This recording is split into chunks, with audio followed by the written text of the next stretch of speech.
सद्दाम हुसैन एक ऐसा नाम जो मतलब कई दशकों तक दुनिया भर में छाया रहा। हाँ बिल्कुल, इराक पर उनका जो शासन था वो युद्धों और विवादों से भरा हुआ था। तो आज हम उनके जीवन और उनकी जो एक जटिल पहचान है उस पर थोड़ी गहराई से बात करते हैं। सही कहा।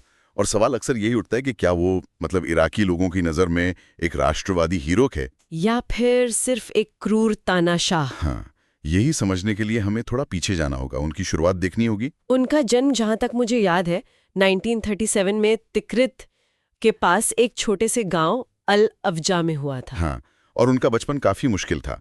पिता तो थे नहीं, भाई की भी मौत हो गई थी। सुना है इन शुरुआती मुश्किलों का उनके व्यक्तित्व पर काफी गहरा असर पड़ा। हाँ बिल्कुल पड़ा होगा। उनका जो पालन पोषण था वो उनके चाचा खैरुल्ला तल्ला ने किया। अच्छा, वो तो शायद सेना में थे पहले। हाँ, पूर्व फौजी थे और एक कट्टर अरब राष्ट्रवादी भी। उन्हीं के असर में सद्दाम कम उम्र में ही अरब सोशलिस्ट बाथ पार्टी से जुड़ गए। जिसका मकसद, अगर मैं गलत नहीं हूं तो, एक समाजवादी अरब राष्ट्र बनाना था। बिल्कुल, और यही विचारधारा उनके पूरे सियासी सफर का क्या कहते हैं आधार बनी। और इसी पार्टी के सहारे वो धीरे धीरे सत्ता के करीब पहुंचे। हाँ, 1968 में बाथ पार्टी ने तख्ता पलट किया। लेकिन सद्दाम एकदम से टॉप पर नहीं आए थे, है ना? वो पर्दे के पीछे ज्यादा ताकतवर थे शुरू में। सही।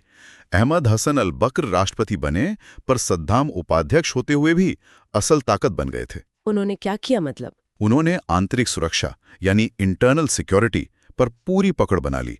जो भी विरोधी थे उनको किनारे लगाया। अच्छा। और पार्टी पर अपना दबदबा बना लिया। ये कंट्रोल बनाए रखना उनकी स्टाइल का हिस्सा था। और फिर 1979 में वो खुद ही राष्ट्रपति बन गए, अल बकर को हटा दिया। हाँ, और आते ही उन्होंने पार्टी के अंदर ही जो उनके हिसाब से गद्दार थे उनका सफाया कर दिया, वो भी सबके सामने। जी हाँ बिल्कुल, ये एक तरह से खौफ पैदा करने का तरीका था और उनके शासन की क्रूरता की पहली झलक भी। इसके बाद तो बड़े टकराव शुरू हुए। हाँ, सबसे पहले 1980 में ईरान इराक युद्ध। सद्दाम को लगा कि ईरान में जो इस्लामिक क्रांति हुई है उससे वो कमजोर हो गया है। लेकिन ये तो बहुत लंबा खींच गया। हाँ, 8 साल चला, बहुत विनाश हुआ, लाखों लोग मारे गए। और इसी युद्ध में वो हलबाजा वाला भयानक कांड भी हुआ था 1988 में। हाँ, हलबाजा नरसंहार, अपनी ही कुर्द आबादी पर रासायनिक हथियारों का इस्तेमाल। ये दिखाता है कि वो सत्ता के लिए किसी भी हद तक जा सकते थे। बिल्कुल। फिर 1990 में उन्होंने कुवैत पर हमला क्यों कर दिया अचानक? देखिए, उसके पीछे एक कारण बताया गया कि सीमा का विवाद है, कुवैत तिल छुरी कर रहा है। लेकिन इस कदम से तो वो अंतर्राष्ट्रीय स्तर पर बिल्कुल अकेले पड़ गए। हाँ, और फिर अमेरिका के नेतृत्व में ऑपरेशन डेजर्ट स्टॉर्म हुआ। इराकी सेना को कुवैत से निकाल दिया गया। उनकी मिलिट्री पावर को बहुत बड़ा झटका लगा। देश के अंदर उनकी हुकूमत कैसी थी? हमने वो तस्वीरों और मूर्तियों के बारे में सुना है। हाँ, वो एक मजबूत पर्सनैलिटी कल्ट, मतलब व्यक्तित्व पंथ बनाया गया था। हर तरफ सद्दाम ही सद्दाम। मूर्तियां, तस्वीरें, मीडिया सब कंट्रोल में। बिल्कुल। लेकिन इस छवि के पीछे की सच्चाई काफी क्रूर थी। उनकी जो गुप्त पुलिस थी वो किसी भी विरोध को, मतलब जरा सी भी आवाज को बेरहमी से कुचल देती थी। यातना, फांसी, देश निकाला, ये सब आम था। हाँ, बहुत आम था। खासकर जो अल्पसंख्यक थे, जैसे उत्तर में कुर्द और दक्षिण में शिया मुसलमान, उन पे तो बहुत जुल्म हुए। ये बड़ी अजीब बात है कि बाहर से प्रतिबंध लगे हुए थे, आम लोग शायद पिस रहे थे। हाँ, लेकिन सद्दाम और उनके करीबी, उनके वफादार, वो और मजबूत होते जा रहे थे। यही विडंबना थी। बिल्कुल।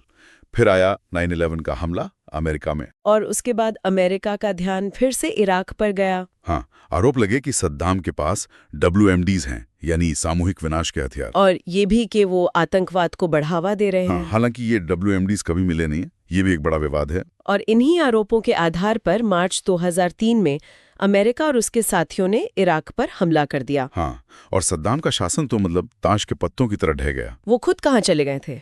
वो कई महीनों तक छिपे रहे। फिर दिसंबर 2003 में अमेरिकी सेना ने उन्हें पकड़ा। कहाँ से? तिक्रित के पास ही एक जमीन के नीचे बने गड्ढे, एक बंकर टाइप की जगह से। ऑपरेशन रेड डॉन नाम था उसका। और ये एक तरह से उनके पतन का सिंबल बन गया। बिल्कुल।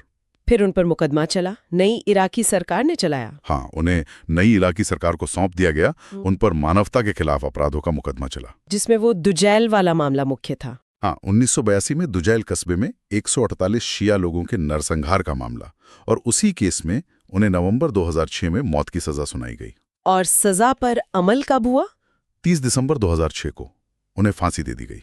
उनकी फांसी का एक वीडियो भी लीक हुआ था शायद, जिस पर काफी बहस हुई थी। हाँ, वो भी उनकी कहानी का एक और विवादास्पद हिस्सा रहा। तो कुल मिलाकर सद्दाम की विरासत बहुत मिलीजुली और जटिल है। हाँ, बहुत ज्यादा। कई लोगों के लिए वो एक बेरहम तानाशाह हैं, जिनके राज में सिर्फ जंग और जुल्म था।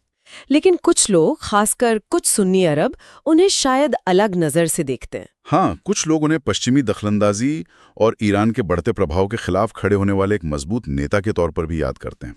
एक बात तो लेकिन साफ है, उनके जाने के बाद इराक और पूरे मिडिल ईस्ट में जो एक पावर वैक्यूम, मतलब सत्ता का खालीपन बना, हाँ, उसने सालों तक अस्थिरता पैदा की, सांप्रदायिक हिंसा बढ़ी और आइसिस जैसे खतरनाक गुटों को उभरने का मौका मिला। बिल्कुल। तो सद्दाम हुसैन की कहानी शायद एक तरह से ये दिखाती है कि जब सत्ता पर कोई अंकुश न हो तो उसके कितने खतरनाक नतीजे हो सकते हैं।